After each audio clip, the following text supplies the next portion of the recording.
Haa kabajamtoota hordoftoota tiitooriyaal akkam nagaa fayyaa keessanii namoonni chaanaalii kanaaf haaraa taatan chaanaalii tiitooriyaal jedhu osoo barumsatti hin seeniin dura sabiskiraayib godhaa akkasumas hiriyoota keessanii sheer gochuu hin dagatinaa isiniin jedha. Kan ilaallu waa'ee compound or complex proposition jechuudha. Kan ilaallu waa'ee compound or complex proposition. Compound proposition or complex proposition jechuun maal jechuudha? The proposition formed by joining two or more propositions by connective is called compound statement or compound proposition. Compound proposition jechuun propositionii formed yookiin kalaqamu uumamu by joining two or more propositionii lamaa fi isaa ol walitti fiduudhaan maaliin walitti fidna? Connectiviidha. Connectivii meeqatu jira jenne? 5tu jira jenne. Lecturii darbe keessatti propositionii 5 ilaallee turre. Isaanis logical conjunction, logical disjunction, logical implication, logical by implication and negation jedha. Logical conjunction mallattoon isaa maalidha? Kan hundaadha. Logical disjunction or logical implication implies logical by implication by implies logical negation mallattoo kanneen kun hundaadha. Kun or implies by implies negation. Kanaafuu waa'ee kanneenii lecturii darbe keessatti irra deebitanii ilaaluu dandeessu. Connectivii 5tu jira. Akkasumas maal akka ta'an ilaallee turre irra deebitanii ilaaluu dandeessu. Gabaabumatti compound proposition jechuun maal jechuudha? Propositionii lamaa fi isaa ol yoo walitti dhufan maaliidhaan? Connectiviidhaan yoo walitti dhufan uumamutu compound proposition jedhama. Fakkeenyaaf propositionii barbaadna. P implies Q and R. Propositionii meeqatu as keessa jira? 3. P, Q, R. Connectiviin jira. Kanaafuu propositioniin kun kan inni uumame propositionii 3 irraa jechuudha. Maaliidhaan? Connectiviidhaan wal quunnamsiifamanii propositionii birootti uumamu jechuudha. Note: we must be careful to insert the brackets in proper places. Bracketii yogguu galchitan, ammattuu yogguu galchitan propositionii irratti you have to be careful of eeggannoo taasisuu qabdan. Just we do in arithmetic. Akkuma arithmetic irratti. Arithmetic jechuun maal jechuudha? Ida'uu hir'isuu, baay'isuu fi hiruu. Fakkeenyaaf lakkoofsa kunii arfan yoo dhufe bakka hammattuun itti galu yoo hammattuun kan galu ta'e garaagarummaa yookiin waan argattan san irratti jijjiirama fidaa jechuudha. Kanaafuu truth value'n yoo hammattuun galuu fi yoo hammattuun hin galle jijjiirama fidaa jechuudha. Will be meaningless unless we know which connective should apply first. Aga connectiviin kamtu dursa akka apply goonu hanga beeknutti maal ta'a? Meaningless ta'a jechuudha. Hiikkaa dhabaa jechuudha.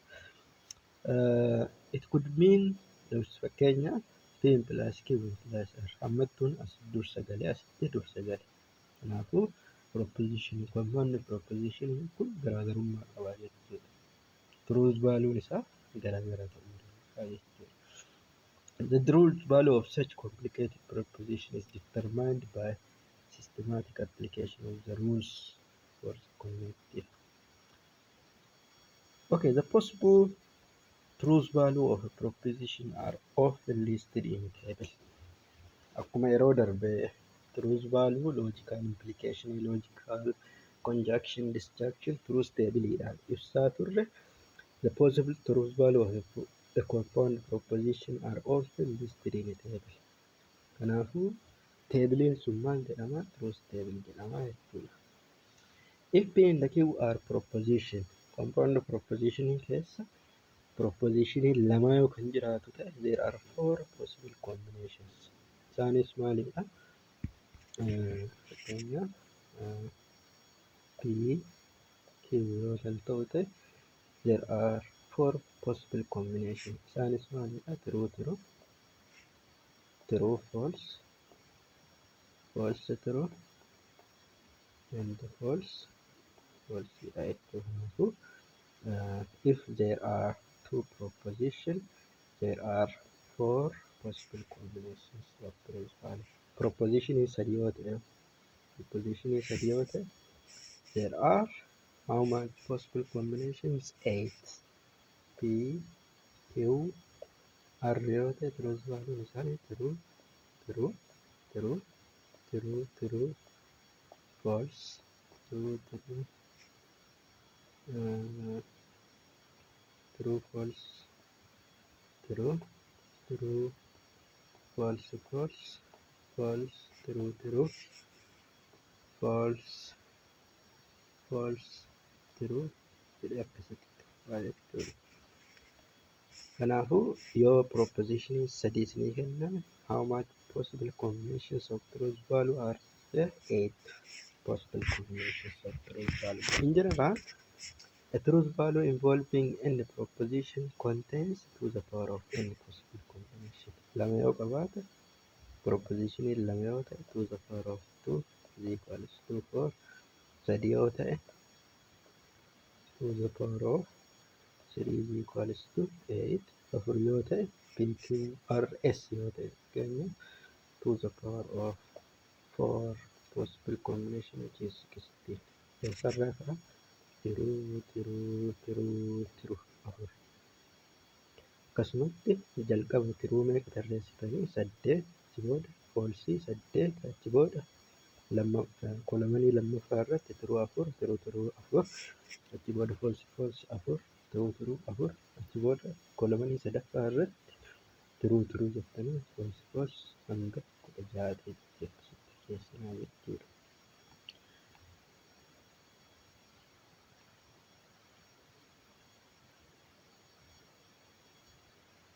Okay. In general, a truth value involving any proposition has to the power of any possible combinations of truth value for these propositions, and the truth value showing this combination would have any column and to the power of n. Fakkeenyaaf P in the Q yoo ta'e kolomanii meeqa qaba?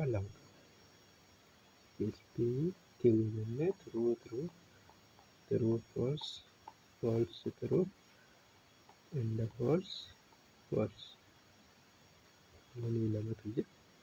Akkasumas raawuu meeqatu jira? To the power of 2 or 1, 2, 3. So we use truth table to determine truth value of compound proposition based on the truth value of its constituent compound proposition.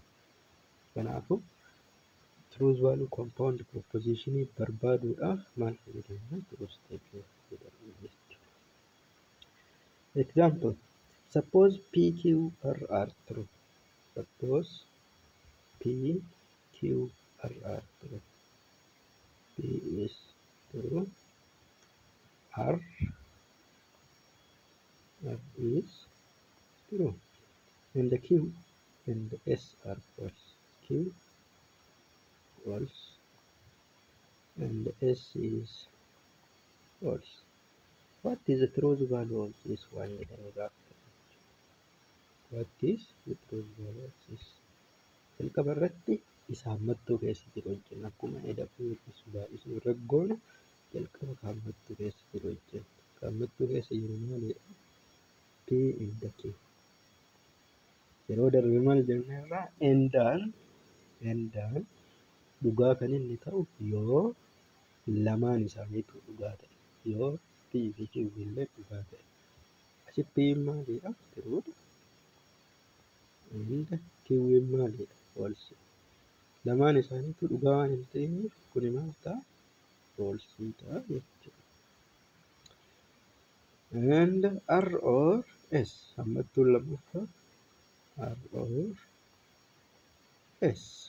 R'n maalidha? Tiruudha. Or S maalidha? False. Maal jenneerra? Disjunction yookiin oriin or kun disjunction. Disjunction kan inni soba ta'u yoo lamaan isaaniitu soba ta'e qofa. Yookaan maal ta'a? Tiruu ta'a. Kanaaf asitti kun tiruudha kun foolsiidha.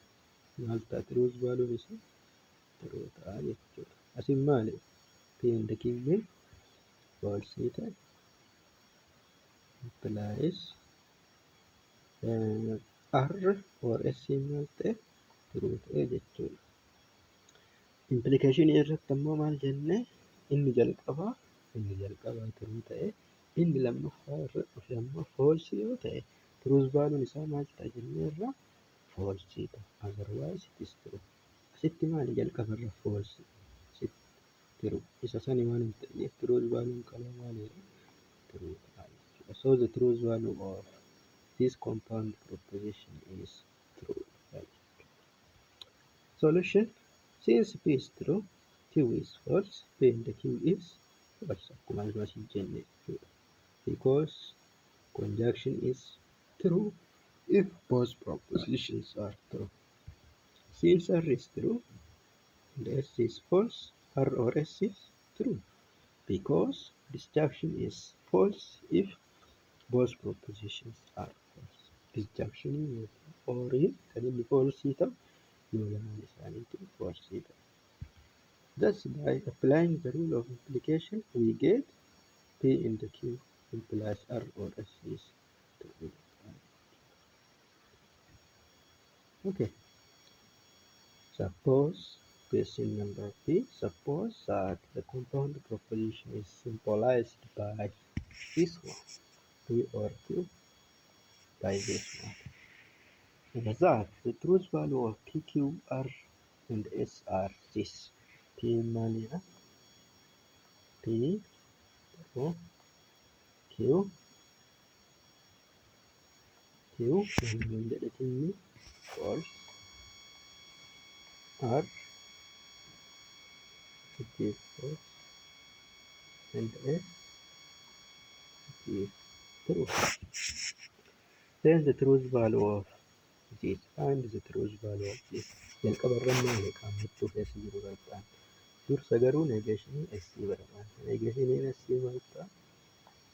Negeeshiniin S negation of true maali? False jennee yoo dhugaa ta'e negeeshiniin isaa false, yoo soba ta'e negeeshiniin isaa dhugaa ta'a jechuudha. Kun falsii ta'a.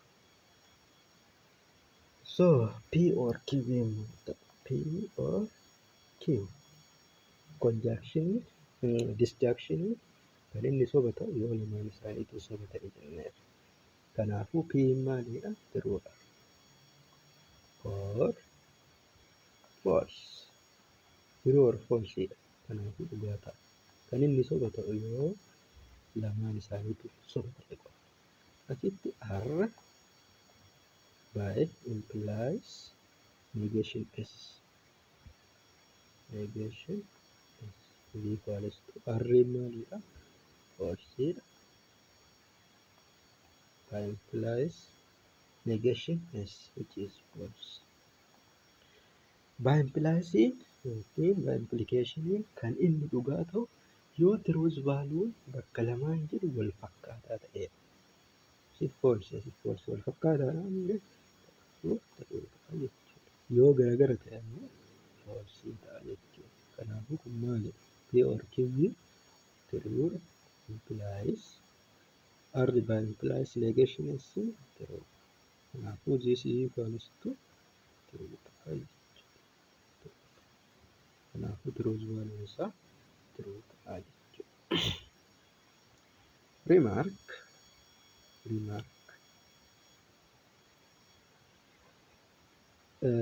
When dealing with a compound proposition, we shall adopt the following convention on the use of parentheses. Yoo parenthesesiin isiniin kennan yookiin waan mattuun hin jiraatin jalqaba kan isaan isin truth value isaa barbaaduu qabdan akkasiin gadi dhiyaate kanaa jedha. Whenever or disjunction or conjunction occur with implication in the by implication, we shall assume that conjunction or disjunction is applied first. Jalqaba irratti isin apply gootan maalidha? Disjunctionidha yookiin conjunctionidha jechuudha. Then implication by implicationidha jechuudha. Fakkeenya P and Q implies R kan jalqaba irratti isa kana yoo waliin kuniif kun waliin dhufe jalqaba irratti akkam hojjettu kan hojjettu itti booda implies itti aansitanii jechuudha. Akkasuma P or Q horii fi implies waan waliin dhufuuf jalqaba kan hojjennu. Karaa asuma irratti dhaabna yeroo itti aanu waa'ee equivalency between two compound proposition akkasumas tautology compound proposition yookaan tautology ta'a yookaan contradiction ta'a kan jedhu ilaalla. Namoonni chaanaalii kanaaf haaraa taatan chaanaalii kana subscribe, share, like akkasumas gaaffii fi yaada qabdan komentii irra nuuf kaa'aa jenna. Waan nu dhaggeeffattaniif nagaan naa tura. Garuu wanti tokko wanti isinitti himuu qabu. Fakkeenyaaf chaanaalii kana subscribe yoo gootan wanti isinirraa hin jiru. Garuu ana ammoo na fayyada. Maaliif yoo jettan tokko akka ka'umsa godhadhee barumsa kanaan olitti itti qophaa'ee fi akka isiniif dhiyeessinu taasisa. Inni biroo ammoo akka barumsaan barsiisu kun nama biroo bira ga'uu taasisa waan ta'eef like godhaa yaada qabdan itti kennaa isiniin jedha. Yoo like yookiin gadhiiftaniif ilaaltanii biraa deebitan ta'e anas hin fayyadu nama biroo illee hin fayyadu waan ta'eef like akkasumas hiriyoota keessaniif share godhaa isiniin jedha. Gaaffii qabdan kamuu gaaffii fedhe haa ta'u iddoo komentii keessa naa kaa'aa. Akkasumas chaanaalii telegiraamii kiyyaa asirra isiniif kaa'aa waan ta'eef gaaffii qabdan karaa telegiraamii kiyyaatiin na gaafachuu dandeessu. Waan na dhaggeeffattaniif nagaan naa tura. Nagaa.